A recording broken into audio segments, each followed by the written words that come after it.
guys, welcome back to my channel. I hope everyone is blessed. I hope everyone is in their books and they're reading, no matter what it is. Even if it's a newspaper, you're still reading. This video, I was like sitting down, since I'm still new to this YouTube thing and getting myself out there. I was like, I need to come up with more ideas because I don't want to just keep doing the same thing. So I thought I would do one I'm sure everyone has seen before, but since I am still new to the whole book world, I thought I would share I know it's probably like a little late, but better late than never. I wanted to do my 2023 5-star reads, just so that if you have not read them, you can go out, purchase them, rent them from your public library, find them in little free libraries, get them on your Kindle. Some of them are on Kindle Unlimited. So if you haven't read them, hopefully this will encourage you to find something you like within, because I have 14. I read 29 books last year, which is crazy. I don't think I've ever read 29 books in my 41 years of life. And so I was like, to read 29 books was crazy to me. But I have 14 that I rated 5 stars, which is also crazy, which is almost half the books that I read. And if you follow me on Goodreads, which I'll put my info in the description box, it shows like what I read, when I read them, what I rated them. In my description on Goodreads, I have how I rate books. 5 stars is like, I love them, I recommend them, I think about them still, like just had me in my feelings, like all that stuff. 4 stars, and like they were great books, but it's just like, okay, I could do without, but and so on and so forth. So if you don't follow me on Goodreads, go ahead. And don't mind my appearance, you guys. I'm battling like something that's going around in my house, and had a headache for the last few days, so take what you can, I guess. And sorry if I keep looking this way. It's because I'm not at YouTube level to where I have a camera, and so I'm using my phone, and I keep looking at the screen. I have to look here. So I have my planner. I write a lot of stuff down. I am a paper and pen girl, and so I write everything down. So I wrote my 5-star reads, and I also have some that I read on my Kindle, so I'll just let you know which ones are Kindle, and then I have the books that are physical that I have. So let's start with like the very first book I read in 2023, and that was Verity. I know some people love this, and some people hated it.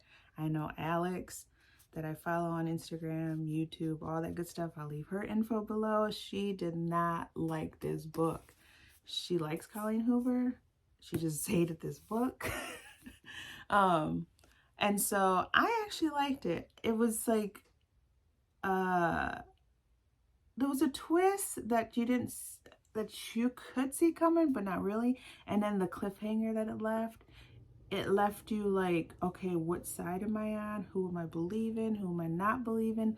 So I'll read the back. I'm probably not going to read all the backs, all the synopsis of each book, because that would take forever, and I don't want this video to be long. But this one says, Lauren Ashley is a struggling writer on the brink of financial ruin when she accepts the job offer of a lifetime. Okay. Jeremy Crawford, husband and best-selling author Verity Crawford. Let me start that over. Jeremy Crawford, husband of best-selling author Verity Crawford, has hired Lauren to complete the remaining books in a successful series his injured wife is unable to finish. Okay. Lowen arrives at the Crawford home ready to sort through years of Verity's notes and outlines, hoping to find enough material to get her started. What Lowen doesn't expect to uncover in the chaotic office is an unfinished autobiography Verity never intended for anyone to read. Page after page of bone-chilling admissions, including Verity's recollection of the night her family was forever altered. Lowen decides to keep the manuscript hidden from Jeremy, knowing its content could devastate the already grieving father. But as Lowen's feelings for Jeremy begin to intensify, she recognizes all the ways she could benefit if he were to read his wife's words. After all, no matter how devoted Jeremy is to his injured wife, a truth this horrifying would make it impossible for him to continue loving her. A standalone romantic thriller from #1 New York Times bestselling author Colleen Hoover. So if you have not read this and you like thrillers, you like romance, definitely pick this up. I told you I should have recorded this like a long time ago, and I'm a little late. It's already like February of 2024, but better late than never, like I always said. And I'm sure you've heard of Verity. It's been all over TikTok, all over Bookstagram, BookTok, all that stuff, BookTube, whatever. So if you have not read it, go ahead and read it. I rated that 5 stars. The next one I read was Ugly Love. I thought we had a physical copy. I don't know what happened to it. Maybe my daughter has it. I don't know. But Ugly Love, love that book. It definitely a sweet Colleen Hoover book. A lot of the books that I read in the beginning of 2023 were Colleen Hoover, which she was like huge on TikTok, and people were reading, and you know, through like the pandemic, all that stuff. So a lot of her books I read before, or like in the beginning of last year. So but Ugly Love, definitely check it out. Super good. Highly recommend it. The next book is definitely another good one by Colleen Hoover, Heartbones. I cried with this book. A lot of people were like kind of iffy about it, but it's definitely it's a fiction, but it's definitely like, I don't even know how to explain it. It's like a summer fling. Just, you have to read it. It's so hard to explain, but you have to read it. You'll have either a love-hate relationship, or you just love it like I did. Rated it 5 stars. Another one that I absolutely love, Reminders of Him. This one was so good. I'll read the back of this one because I actually really like this one. After serving 5 years in prison for a tragic mistake, Kenna Rowan returns to the town where it all went wrong, hoping to reunite with her 4-year-old daughter. But the bridges Kenna burned are proving impossible to rebuild. Everyone in her daughter's life is determined to shut Kenna out, no matter how hard she works to prove herself. The only person who hasn't closed the door on her completely is Ledger Ward, a local bar owner and one of the few remaining links to Kenna's daughter. But if anyone were to discover how Ledger is slowly becoming an important part of Kenna's life, both would risk losing the trust everyone important. But swear I can read, you guys. I really can. This headache is not letting me be great. Both would risk losing the trust of everyone important to them. That's what I was trying to say. The two form a connection despite the pressure surrounding them, but as their romance grows, so does the risk. Kenna must find a way to absolve the mistakes of her past in order to build a future out of hope and healing. So this is so good. Like, just the things that the mother had to endure, which is Kenna, just to try and get her daughter back. Like a mother's heart for sure. I love this book. Another one, well, this one I read on my Kindle. I have my Kindle right here. But I read Saving Noah by Lucinda Berry. You guys, another one that's like pulling at your heartstrings. If you're a mother, like just the emotion and the stuff that that mother had to go through to try and help her son through something that he did and that his father hated him for and tried to shun him and keep him out of his life. The mother fought so hard to try and win that father's trust for the son. Like, so good. Like, you just have to read it. That is Saving Noah by Lucinda Berry. If you have not read it, definitely read it. It's definitely triggering, so check your trigger warnings. But definitely that one, like I said in one of my other videos, that I had, that book was like so good. I was like even telling my husband about it, and he's just like, what? Like, you are really in your feelings? And I'm like, yeah, like this book was so good. And so definitely read it. The next two were The Housemaid and The Housemaid Secret by Frieda McFadden. That's definitely two books that have been blowing up on Book Talk and all that stuff too. I read those on my Kindle. But those are definitely 5 out of 5. Like, the suspense, the thrill, like the twist, the plot, just everything. Frieda McFadden, aka Sister Frieda. If you don't follow Alex, you know that's what she calls her. So she knows how to write. Frieda McFadden knows how to write a thriller. She keeps you on your toes and just trying to guess. You think you know, but then at the end you're like, dang, I didn't see that coming. So definitely check those out if you haven't, which it feels like everyone has read those, but definitely read those. The next one I also read on my Kindle, and it took me a little bit longer, but the thrill was crazy, which was Pretty Girls by Karen Sauter. Some people say it's a thriller, some people will say it's horror, but I don't really feel like it was horror. It's more of like a thrill, like a deep thriller.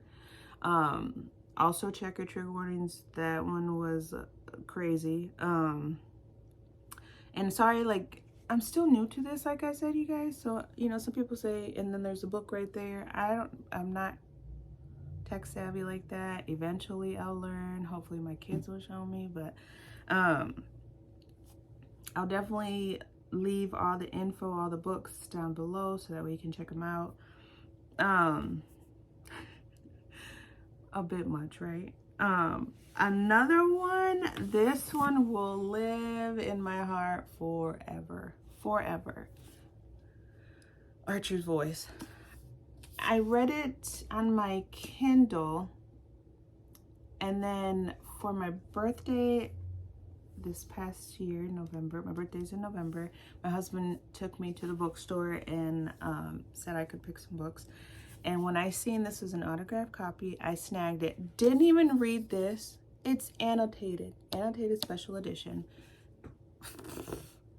I had to get this. And it's so, like, such a pretty cover. Like, I need to take the sticker off though, it's bothering me. But as soon as I seen this, I'm like, yes, this needs to be on my shelf, because this one is definitely a reread for me. I'm going to read this year. Like, this one is just amazing. Like, I don't even know how to explain it. And I'm definitely not going to read the whole inside, because maybe I should, because this one's my favorite. Okay, let me just read it. When Bree Prescott arrives in the small town of Pelion, Maine, all she wants is to forget her past and everything she's left behind. But the moment she meets Archer Hale, her entire world tilts on its axis, and nothing will ever be the same again. Strange, silent, and isolated, Archer communicates with no one. Yet, when Bree stares into his whiskey-colored eyes, something intangible happens between them. There's so much more to Archer than his beauty, his presence, or the ways his hands communicate with Bree. But the town of Pelion is mirrored in secrets and betrayals, and Archer is the explosive center of it all. Surrounded by so much passion and so much hurt, it's only in Archer's silence that he and Bree might just find what they need to heal and finally live. Just like I don't even know. Just, if you have not read it, read this.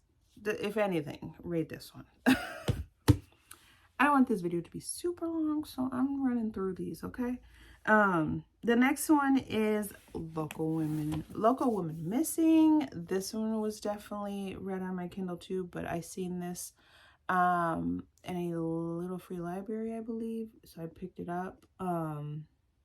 Well, actually, no, let me take that back. Rewind. I had a softback one, or paperback, whatever, that I had got in a little free library. And then I seen this one at a thrift store, I believe. So I like the hardback better for whatever reason, I don't know. But I ended up giving the paperback one to a local free library. But this one is actually a really good one. It's a suspense thriller. Check your trigger warnings, all that good stuff. It's Local Woman Missing by Mary Kubica, or you can read it. But this one is definitely really good too. Like, it says Shelby Thibault is the first to go missing. Not long after, Meredith Dickey and her 6-year-old daughter Delilah vanishes blocks away from where Shelby was last seen, striking fear into their once peaceful community. Are these incidents connected? After an elusive search that yields more questions than answers, the case eventually goes cold. Now, 11 years later, Delilah shockingly returns. Everyone wants to know what happened to her, but no one is prepared for what they'll find. Definitely a good book. Rated 5 stars for sure.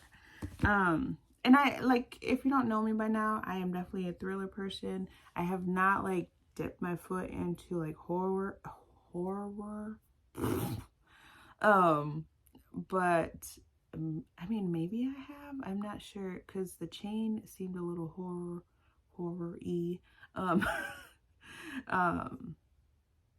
But I did not, sorry about that.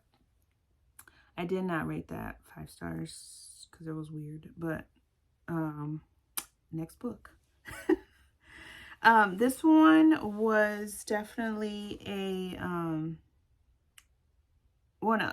The next one is 90 Minutes in Heaven by Don Piper.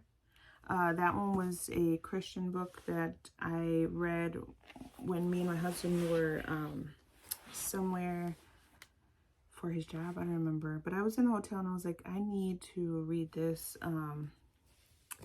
As you all probably know, or you don't know, I am definitely a Christian. I'm a lover of the Lord. And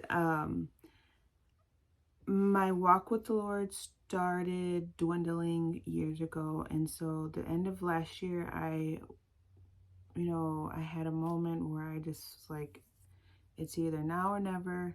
I'll definitely do my testimony eventually. Just allowing the Lord to give me the words, because it's a struggle. But I wanted to, after my grandfather, I called my father because my grandparents raised me. I was struggling with his passing, and so I needed to have comfort in knowing that he was with the Lord. And so 90 Minutes in Heaven was definitely something that I needed. And it talks about this preacher that was driving, got into a bad accident. He ended up dying in the accident. He was dead for 90 minutes, and he was allowed to see, like, at least the gates of heaven, and he got to see people that had passed from his life. and he explained just like the feeling that he had, the sounds that he heard, the emotions he felt, all that stuff. It's just so good.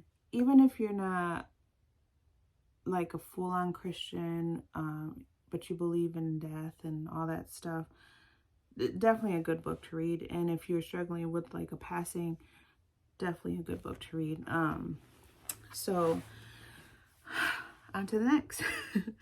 The next one is on the same path. I'm trying to get I'm still working on it. We're not perfect. We all fall short of the glory of God, all that stuff. And so I was struggling with praying, and the first relationship that Satan tries to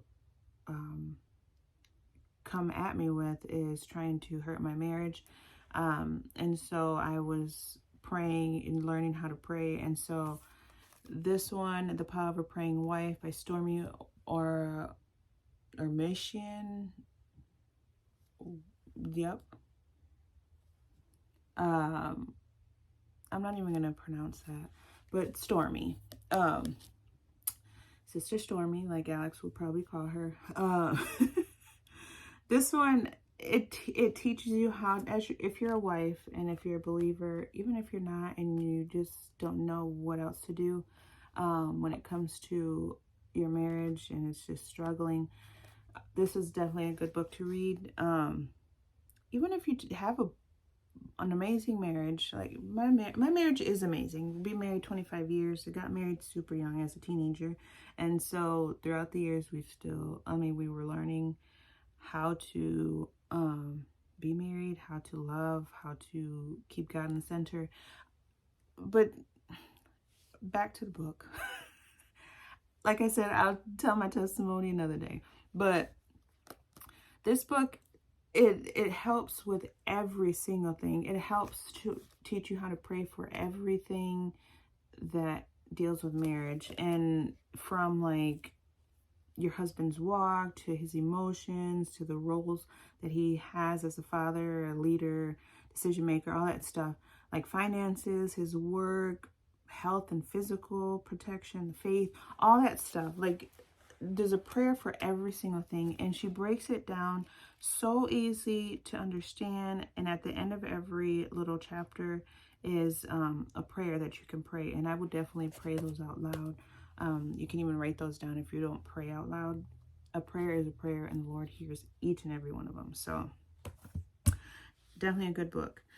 I also read Never Lie, which I read that one after Archer's Voice. I just didn't put it in the order that I read it, but that one was definitely a 5-star. If you are wanting to get into thriller and you don't know where to start with Frieda McFadden, Never Lie. You can also do the Housemaids series. But Never Lie was definitely good. That one had me on my toes from beginning to end, and you did not know what was going to happen at the end. Like, that plot twist at the end was so crazy. I did read that on my Kindle as well. If you don't have a Kindle, get one. Like, and if you get a Kindle, get the Kindle Unlimited, because a lot of Frieda McFadden books are on there and you can read them for free. Well, technically it's not for free, but you know, you pay the fee every month and you can read as many books as there is, like, that are part of the Unlimited. But definitely a good start if you want to get into thrillers.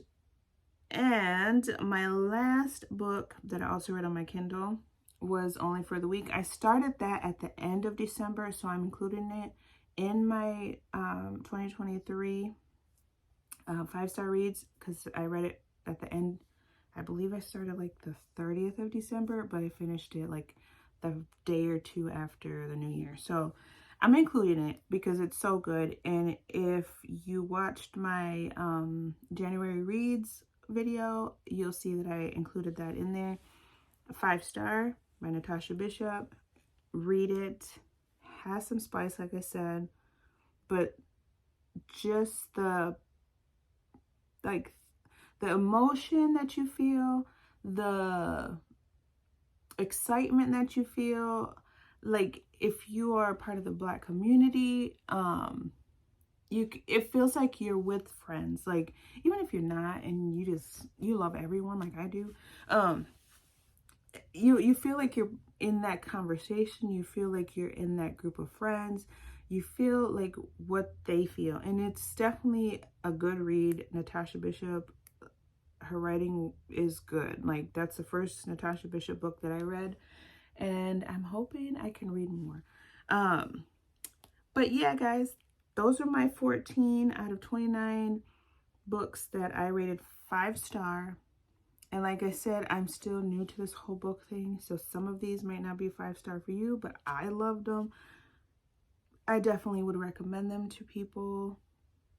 4 stars I would definitely recommend too, but not as often as I would recommend these. So it's like kind of like a thin line, but these for sure. If you have not read them, I will leave them in the description box, like I said, and I hope you read them. If you read them, come back to this video and comment, hey, I read that book. Or even if you have read them, comment down below and tell me how you felt about them. I would love to hear. Tell me one of your 5-star reads, and I would love, love, love to read that. So until next time, talk to you later. Be blessed.